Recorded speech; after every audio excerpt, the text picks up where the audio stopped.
दोस्तों नमस्कार। SSC Delhi police constable 2023 के लिए कुछ महत्वपूर्ण कंप्यूटर क्वेश्चंस लेकर आज फिर उपस्थित हुए हैं। आज की क्लास नंबर हमारी होगी 15। और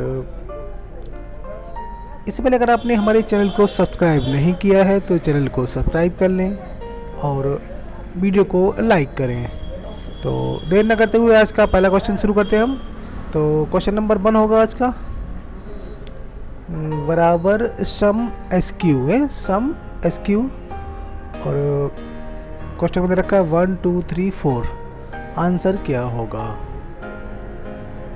ठीक है, तो ये पूछ रहा है, इसका मतलब है सम और स्क्वायर रूट, सब स्क्वायर रूट को बोलेंगे। ठीक है, तो सबसे पहले इनका क्या करना पड़ेगा, सबका हमें स्क्वायर करना है, फिर उसको सबको हमें सम कर देना है। ठीक है, तो सबका स्क्वायर करने के लिए एक का स्क्वायर 1 ही होगा, 2 का स्क्वायर 4 हो जाएगा, 3 का 9 हो जाएगा, 4 का 16 हो जाएगा है।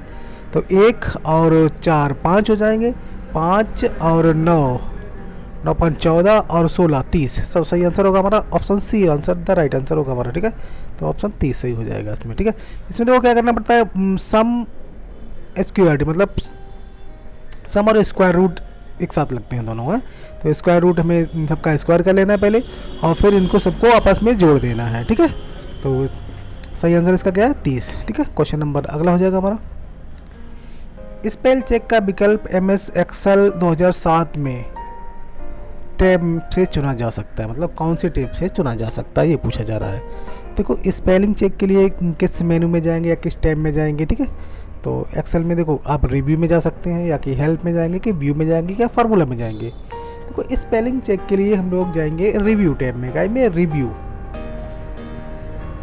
में हम लोग स्पेलिंग चेक, और स्पेलिंग चेक का शॉर्टकट क्या होता है F7। कोई स्पेलिंग अगर गलत है तो वहाँ पे हम F7 दबा के उसको ठीक कर सकते हैं। ठीक है, क्वेश्चन नंबर अगला हो जाएगा हमारा, MS वर्ड की एक टेबल में न्यूनतम कितनी पंक्तियाँ हो सकती हैं। जैसे आप MS वर्ड में कोई टेबल बना रहे हो तो इसमें न्यूनतम कितनी पंक्तियाँ हो सकती हैं ये पूछा जा रहा है। देखो MS वर्ड की एक टेबल में न्यूनतम कम से कम एक पंक्ति हो सकती है, कम से कम आप एक पंक्ति बना सकते हैं। ठीक है, और क्वेश्चन नंबर अगला हो जाएगा हमारा, निम्न में से कौन सा प्रोटोकॉल इंटरनेट पर फाइलों को एक नोड से दूसरे नोड में एक नोड से दूसरे में स्थानांतरित करने के लिए उपयोग किया जाता है। मतलब एक कंप्यूटर से दूसरे कंप्यूटर में कौन सा प्रोटोकॉल है फाइलों का ट्रांसफ़र करता है, तो उसको बोलते हैं हम लोग FTP मतलब फाइल ट्रांसफ़र प्रोटोकॉल बोला जाता है इसको। ठीक है, ये प्रोटोकॉल यूज होता है FTP प्रोटोकॉल।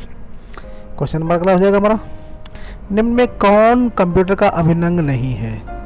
अच्छा, इसमें ये पूछ रहा है कि कंप्यूटर का इसमें अभिन्न अंग कौन सा नहीं है, तो ये आपको बताना है कौन सा कंप्यूटर का अभिन्न अंग नहीं है। CPU नहीं है कि प्रिंटर नहीं है कि मॉनिटर नहीं है कि माउस नहीं है। देखो CPU तो सेंट्रल प्रोसेसिंग यूनिट, ये तो कंप्यूटर का अभिन्न अंग होता ही होता है। प्रिंटर ये एक आउटपुट डिवाइस होती है। मॉनिटर ये भी आपका एक अभिन्न अंग ही होता है, ये भी आउटपुट डिवाइस है। ये माउस ये भी आपका अभिन्न अंग होता है इसमें।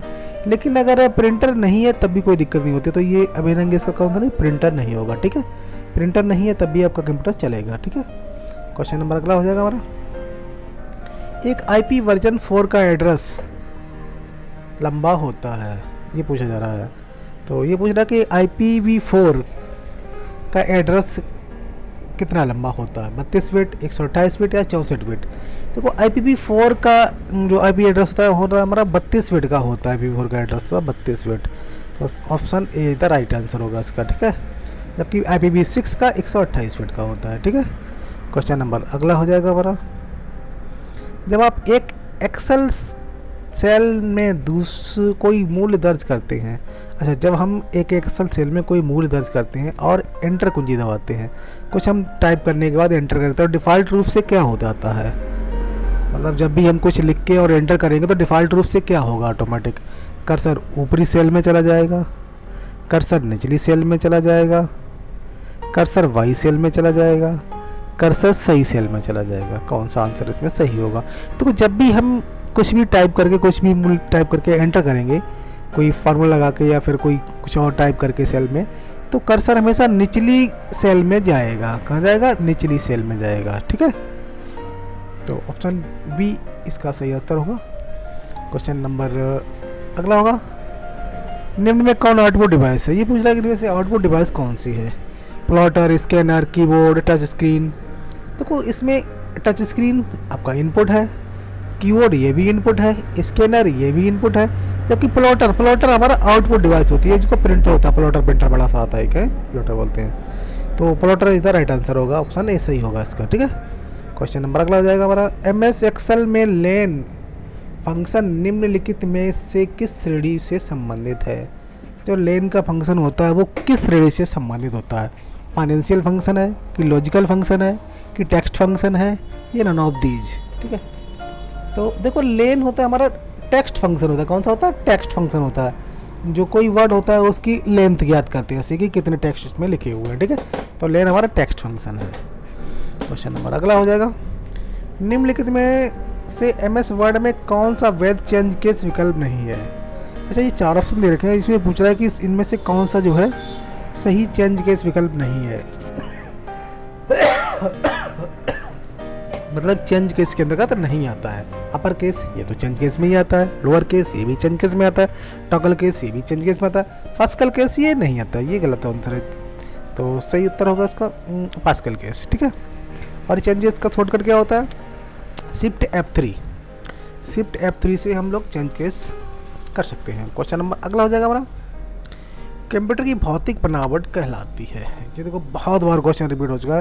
तो कंप्यूटर की भौतिक बनावट क्या होती है, सॉफ्टवेयर होती है कि मेमोरी होती है कि हार्डवेयर होती है, क्या होता है। तो देखो कंप्यूटर की भौतिक बनावट कहलाती है हार्डवेयर। क्या कहलाती है, हार्डवेयर कहलाती है। कंप्यूटर की भौतिक बनावट हार्डवेयर कहलाती है, ठीक है।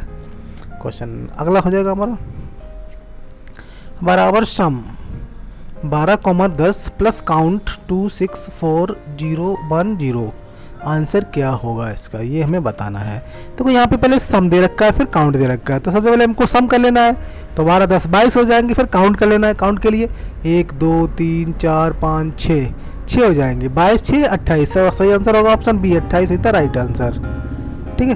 क्योंकि हमें इसमें पहले इनको दोनों को जोड़ लेना है, फिर इनको काउंट करना है। काउंट में गिनती की जाती है, काउंट नंबर होता है, ठीक है। केवल इसमें नंबर को काउंट किया जाता है, ठीक है। क्वेश्चन अगला हो जाएगा हमारा, MS वर्ड में चयनित टेक्स्ट को कट करने के लिए कीबोर्ड शॉर्टकट क्या है। मतलब जो भी हमने कोई टेक्स्ट हमने चुन रखा है तो उसको हमें कट करना है, तो उसका शॉर्टकट की क्या होगी। तो वो कट करने के लिए शॉर्टकट क्या होगा, कंट्रोल प्लस एक्स होता है कट करने। कंट्रोल Z अंडू के लिए होता है, कंट्रोल C कॉपी के लिए होता है, कंट्रोल V पेस्ट करने के लिए होता है, ठीक है।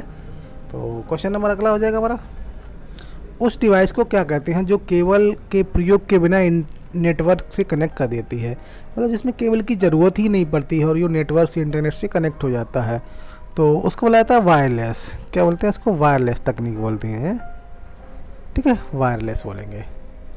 क्वेश्चन नंबर अगला हो जाएगा हमारा, MS वर्ड में अधिकतम जूम होगा। ये पूछ रहा है कि MS वर्ड में अधिकतम जूम कितना होगा, 70%, 100%, 450% और 400%। तो कितना होगा अधिकतम जूम। देखो वैसे तो MS वर्ड का अधिकतम जूम होता है आपका 600%, ठीक है। लेकिन यहाँ पे ये पूछ रहा है कि MS वर्ड में अधिकतम जूम होगा, ठीक है। तो MS वर्ड में अधिकतम जूम कितना होगा, तो MS वर्ड में जो 4 ऑप्शन रखे हैं उसके हिसाब से अधिकतम जूम होगा आपका 450%, ऑप्शन सी हो जाएगा सही। तो वो अधिकतम पूछ रहा है कि इनमें से ही बताना पड़ेगा, तो सबसे ज़्यादा हमारा सी ऑप्शन ही है, तो ये द राइट आंसर होगा 450%, ठीक है। क्वेश्चन नंबर अगला हो जाएगा, MS एक्सेल में न्यूनतम जूम होता है। अब ये फिर जूम का ऑप्शन आ गया, तो MS एक्सेल में पूछ रहा है कम से कम कितना जूम होता है, तो उसमें होता है 10%, 10% हो जाएगा।